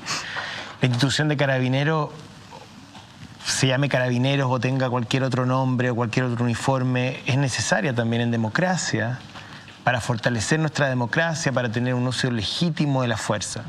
En ese contexto donde tenemos que reparar muchas heridas muy profundas que todavía sangran desde el 18 de octubre en adelante, donde también hubo violencia, vandalismo, en fin, ¿usted ve o tiene esperanza en un proceso de reparación para un Chile en paz, para que nos demos la mano, para que exista una institución de Carabineros confiable, legítima, una sociedad civil empoderada, mayor igualdad, mayor acceso a oportunidades, una clase política proba? ¿Usted sueña con un país así? ¿Cuál es el camino para eso? Porque ese es el escenario ideal, donde todos queremos llegar de alguna u otra manera. ¿O usted perdió la esperanza de eso? Creo que mientras no haya justicia, no va a haber paz. Mientras no saquen a todos los chiquillos que están presos, mientras no se reparen todos los ojitos que se perdieron, no va a haber paz. Mientras no... Todos me dicen, oye, vaya a ganar plata porque el Estado te va a ganar. No. Mauricio era un trabajador, teníamos un buen pasar, Mauricio va a trabajar, él nos va a dar a nosotros, pero nadie nos va a pagar el año 2 meses, 19 días que pasamos sin él. Él sabe lo que él pasó adentro. Solo él lo sabe. Y quiero decir que en Chile sí hay presos políticos, porque es una persecución política a los cabros y a los chiquillos, porque hay que vivirlo. Hay que sentir a las mamás, decir que en pleno invierno una mamá dijo: yo duermo arriba de la cama sin taparme porque quiero sentir lo que mi hijo siente en Santiago 1 con ese frío. Porque no son presos, son hijos, son estudiantes, son papás, son cabros que querían un Chile mejor y los castigaron por eso. Jocelyn, muchas gracias. Perdón, Alejandra, ¿tienes algo que agregar? Sí, solamente quería acotar que la misma comisaría donde fue detenido Mauricio es donde se dio por suicidado a un joven hace algunos días. Pedro Aguirre Cerda. Con una frazada, supuestamente. No sé si había frazada o Mauricio vio que hubiera frazadas en la comisaría, pero de todas maneras a mí me parece que la acumulación de irregularidades en esa comisaría amerita una investigación exhaustiva y ojalá que la justicia ayude a Jocelyn y a tantos otros a recuperar la confianza. La Fiscalía, que lleva meses sin supuestamente investigando delitos de los que ha acusado a centenares de jóvenes en Chile, si tiene, como se ha dicho ya tantas veces y están de acuerdo tantas personas, si esas pruebas son contundentes, ¿por qué no las han presentado? ¿Por qué siguen estos jóvenes presos sin que tengan su día en la justicia? ¿Por qué los presionan para que se declaren culpables como única salida posible, como contaba hace un rato Felipe Berrío? Creo que como se ha dicho, como lo dice ella, la paz no es algo que se consiga con discursos, sino que la paz nace de la justicia. Bien, gracias Jocelyn, mucha suerte. Nos vamos a una pausa y estamos de vuelta con la diputada Catalina Pérez. Muchas gracias a usted por la oportunidad. Ponga atención al siguiente consejo, incorpórate a las nuevas formas de aprender a distancia y presenciar en el CFT Teodoro Bickel de la Universidad de la Frontera. Estudia una de las 12 carreras técnicas de nivel superior en la sede de Temuco y Angol y ahora la carrera 100% online de técnico de nivel superior de gestión municipal desde su campus virtual. Conoce los diplomados, además internacionales, con más de 20 programas flexibles 100% online. Infórmate en la página twk.cl y accede sin prueba de transición universitaria a las carreras técnicas y diplomados flexibles. CFT Teodoro Bickel de la Universidad de la Frontera te invita a aportar en el desarrollo local, nacional e internacional.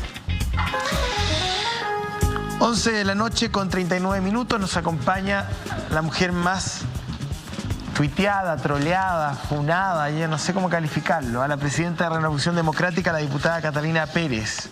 ¿Cómo está, diputada? Muchas gracias por esta entrevista. Buenas noches. Muchas gracias a ustedes por la invitación.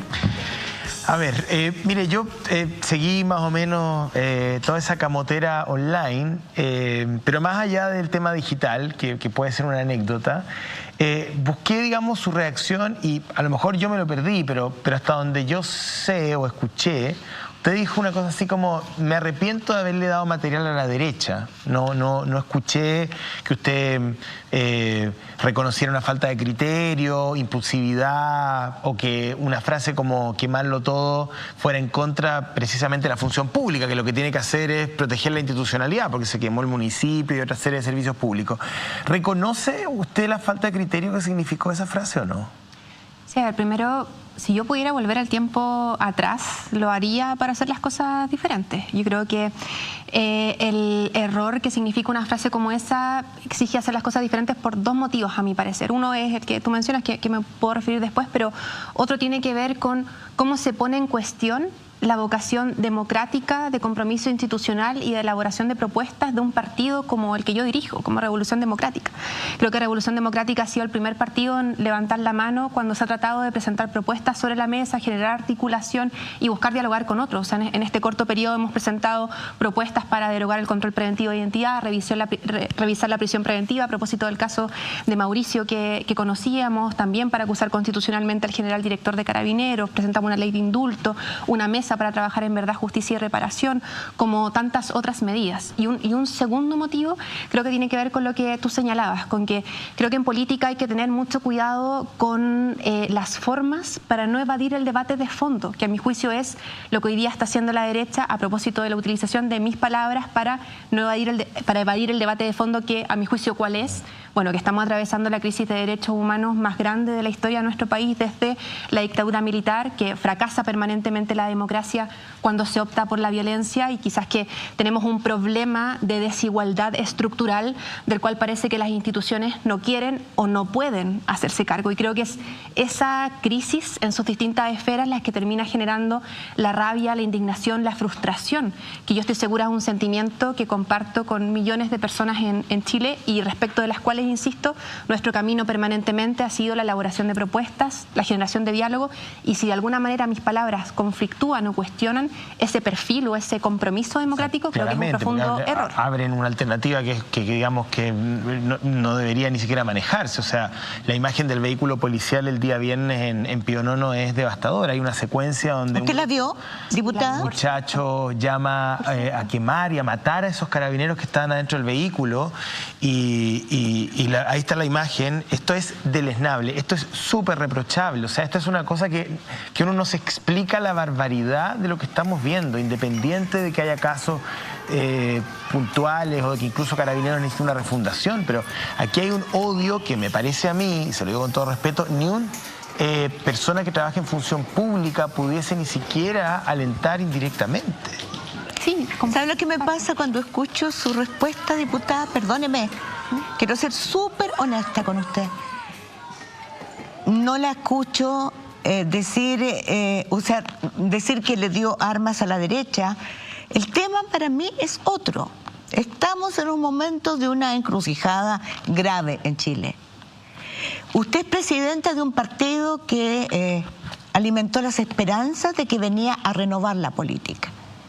Era un partido que obtuvo un 20% con Beatriz Sánchez y que llegó con un empuje a renovar, a sanear y llamar a quemar. Sí, yo entiendo, usted no puede compararse con la rabia de los demás, yo no puedo hacerlo tampoco, porque nosotros tenemos una responsabilidad. Entonces, yo no le escucho decir eso, jamás debía haberlo dicho. No sé si me hace falta ser más clara en señalar el error que me parece haber usado una expresión como esa. Yo en ningún caso, y pido disculpas si es que se entendió de esa manera, hago un llamado a ejercer acciones de violencia. Yo lo que sí hago, y ojo que yo no soy partidaria de la violencia, pero creo que la violencia existe sí, tanto claro, porque la vemos en las imágenes que ustedes acaban de expresar, como existe por parte del gobierno, existe por parte del Estado. Y lo que a mí me interesa es que la política empatice y busque entender el de dónde proviene y el por qué se genera la violencia, por el simple motivo de que si no empatizamos... A eso quería apuntar, sí, diputada, porque usted habló de muchas medidas que han propuesto.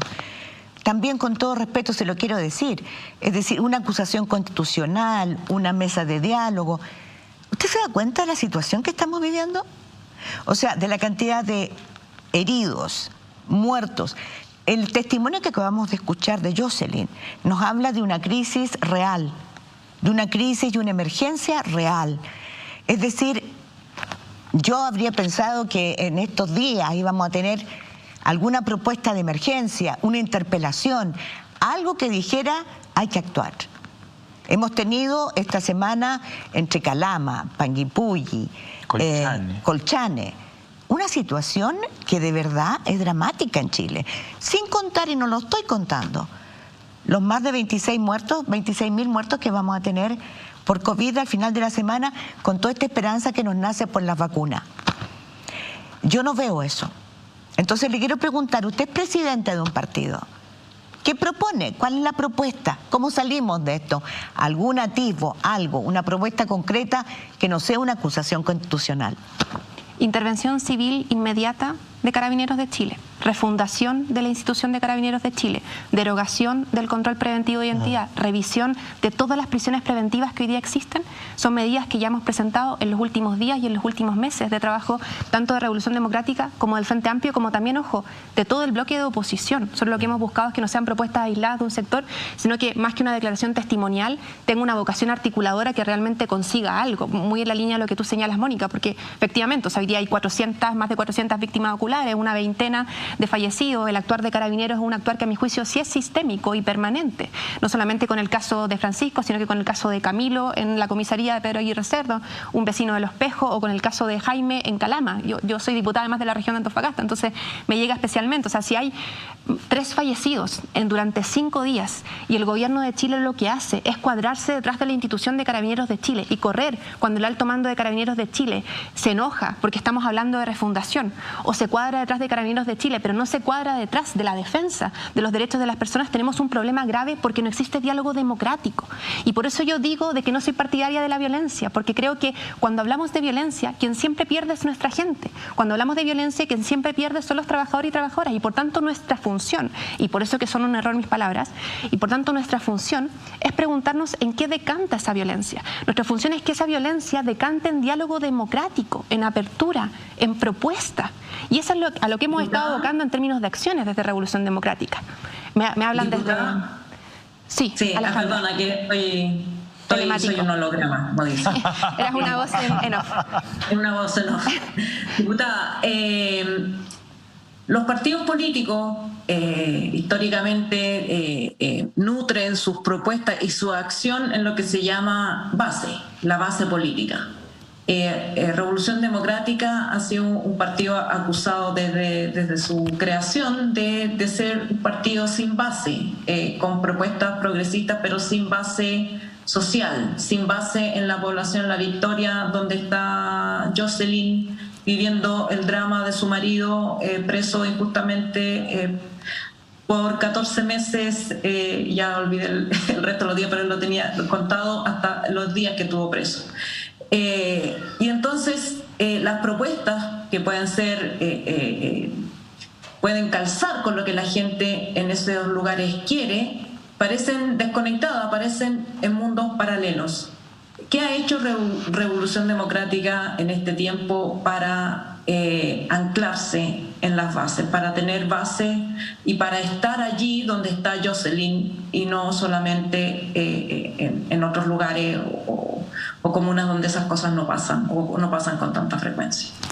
Yo comparto la crítica que se hace a Revolución Democrática y al Frente Amplio, de la... Sí, al Frente Amplio en general, pero... Sí. No, claro, yo me hago cargo de Revolución Democrática, pero yo comparto esa crítica y creo que es parte de los objetivos que nosotros nos hemos planteado como directiva nacional durante este periodo. Creo que hay un divorcio tan grande entre la política institucional y la política que hacemos desde las calles que cuesta mucho empalmar ambos procesos. Cuando yo escucho a Jocelyn decir de que no tiene esperanza sobre el proceso constituyente, comprendo ese divorcio de manera muy clara y creo que es lo que vivimos el 18 de octubre y forma parte de la crisis democrática que experimenta nuestro país. La pregunta es qué hacemos los partidos para reconciliar esa barrera y creo que el Frente Amplio, una de las gracias que tiene es que nosotros llevamos 3 años en el Congreso Nacional pero nos formamos en la calle. O sea, yo no hablo con ajenidad del problema de la movilización social no canalizada en la política institucional. Pero por ejemplo, las candidaturas a constituyentes, hay un sobrestock de candidatos del Frente Amplio en el Distrito 10, que es Santiago, Providencia.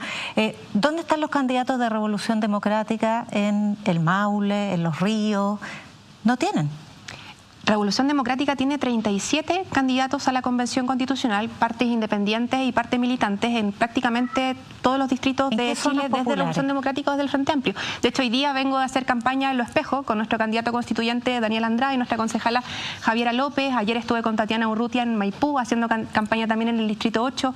Creo que el Distrito 10 no es Santiago y Santiago no es Chile. Y Revolución Democrática, a propósito de la pregunta que me hace Alejandra, está sufriendo, no sé si sufriendo, está, sufriendo en términos de cambio, pero un proceso de nacionalización también de su política, de extensión de su política nacional. Es cierto que tenemos problemas de renovación de rostro en el Distrito 10, es una crítica que se me hacía hoy día que yo recojo. Es cierto que hemos perdido influencia.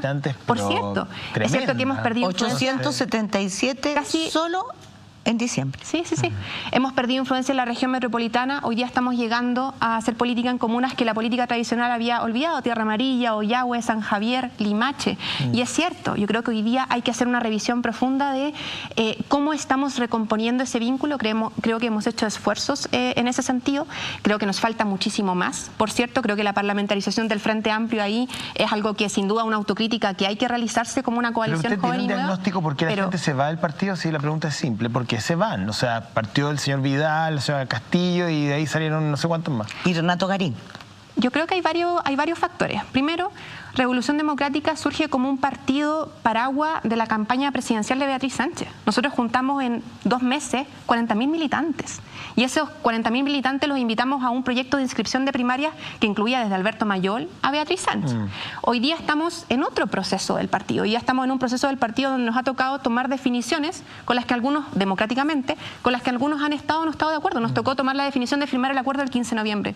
Eso significó la salida de un número importante de militantes. Nos tocó tomar la definición de irnos con la exconcertación después de que fracasaron las primarias amplias, de irnos con la exconcertación o irnos con Chile Digno. Votamos, el 66% de la militancia activa optó por Chile Digno y quienes perdieron esa tesis, algunos de ellos decidieron irse del partido, como los casos que señalas. Nos ha tocado tomar definiciones estratégicas y tomar definiciones estratégicas es evidentemente una decisión compleja que pero la pregunta de José Antonio me parece muy atingente.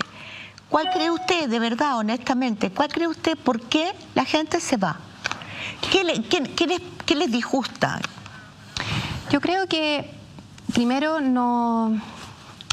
además de las definiciones complejas que nos toca tomar, creo que hoy día los partidos políticos no tenemos certeza, ni creo que nadie tiene un diagnóstico claro respecto de cuál es el escenario político al que nos vamos a enfrentar, ninguna certeza de hoja de ruta, porque estamos en un escenario de alta incertidumbre a nivel de la política institucional. De hecho, yo diría que estamos en un momento en que ni siquiera pasamos a un proceso constituyente, seguimos un poco en un proceso destituyente, que tiene que pasar a ser constituyente, y para eso muchos de nosotros hemos apostado por, insisto, la elaboración de propuestas, el llevar candidatos, el seguir apostando por la vía institucional y democrática. Pero no vamos a solucionar el divorcio de la política. Y hoy día, si nosotros tomamos hace un par de años la difícil decisión de ser partido político, hoy día tenemos que tomar la difícil decisión de continuar formando un partido político en un contexto de mayor deslegitimidad de los partidos. O sea, yo salgo a la feria y me dicen, yo no quiero más de los políticos de siempre. Bueno, yo tengo la esperanza de que el proyecto de Revolución Democrática, el proyecto de Frente Amplio, todavía tiene cabida en esa desazón y en esa necesidad de que entren rostros jóvenes y nuevos. Completamente contraintuitiva que yo no logro entender, y es que el programa de todos o de muchos, que era el programa que presentó Beatriz Sánchez, refleja justamente las principales demandas que se produjeron durante el estallido social y hasta ahora. Sin embargo, desde entonces hasta ahora, el Frente Amplio lo único que ha hecho es retroceder y perder peso político. ¿Qué es lo que explica eso? Yo creo que el momento de divorcio, la profunda crisis democrática que existe. En Chile existe un problema de desigualdad estructural que a mi juicio se expresa en distintos niveles. Se expresa a un nivel económico, se expresa en que la portada del Mercurio hace unos días nos ilustraba cómo 96 de 100 puntajes nacionales estaban en la PTU, estaban asociados a instituciones privadas, digamos, se expresa en la pandemia, pero también se expresa en el acceso a las instituciones y al funcionamiento democrático. O sea, hoy día el nivel de deslegitimidad que tiene el Congreso Nacional, que tienen los partidos políticos, habla del fracaso de las instituciones y del fracaso de la democracia. Por eso hay que recuperar la confianza con propuestas concretas. Por ejemplo, cuando hay un problema con la salud, y Yana hablaba al principio de cómo el Servicio Nacional de Salud, ¿no?, ha demostrado su fortaleza con todas las propuestas en el proceso de vacunación. Hay hechos concretos que muestran cómo se ha ido debilitando, sacándole presupuesto por aquí. O sea, uno esperaría que el Frente Amplio hiciera una propuesta concreta de cómo fortalecerlo, de cómo recuperar el tiempo perdido. Uno esperaría que ustedes propusieran cómo llegar con los colegios, con los computadores, a la Victoria, a la Legua. O sea, uno esperaría verlos, como decía Yana y Alejandra, conectados con la calle, con el problema de la calle, ya no solo en el lamento y la denuncia, porque están en el Congreso. Porque si no, se da la paradoja, que yo me imagino que ustedes lo han analizado, quiero pensar, que no capitalizan políticamente en un momento en que el gobierno va en caída libre. Digamos, uno esperaría que desde el Frente Amplio o desde la centroizquierda o desde la izquierda se capitalizaran, no capitalizan. Y hoy día el Frente Amplio tiene menos aprobación ciudadana que Carabineros. Con todos sus problemas, tiene menos. Entonces uno dice, bueno, pero aquí hay un error que es estructural. O sea, que tiene que ser de la lectura que están haciendo y la gestión política que están haciendo desde ahí. Eso es con todos los partidos políticos. Exacto, pero de todas maneras. El Frente Amplio no se salva de ese análisis, Pero hay una responsabilidad política, y quiero ir a lo estrictamente partidario electoral incluso, porque el Frente Amplio es la única coalición que no tiene candidato presidencial, después del despliegue que había tenido Beatriz Sánchez, que les dijo hace un año que no quería ser candidata presidencial. Incluso le pidieron posponerlo después del plebiscito, su decisión. ¿Y cuál es la responsabilidad política de una coalición que, después de haber hecho eso, todavía no tiene una candidatura que represente una propuesta, un proyecto como el que consulta Mónica? No es solamente un candidato para sumar al elenco, sino que es alguien que encarne el proyecto del Frente Amplio. Primero, dos cosas. Hay algo, yo concuerdo con las críticas que han hecho respecto de por qué el Frente Amplio no logra conectar. Lo explico mediante el divorcio, la profunda crisis de democracia y de representación que existe en Chile. Pero hay algo con lo que yo discrepo, que es con la falta de propuestas del Frente Amplio. Yo creo que si hay algo que el Frente Amplio ha hecho de forma muy consistente y clara, y por eso lamento tanto mis declaraciones, por ejemplo, porque creo que sacan el foco de ahí, es presentar propuestas. Yo creo que, en particular, incluso en la crisis sanitaria, el Frente Amplio fue quien levantó las propuestas que, de hecho, creo que le entregaron algo, una mediana como esperanza, en términos de que el Estado me sirva para algo, me sirva para subsistir.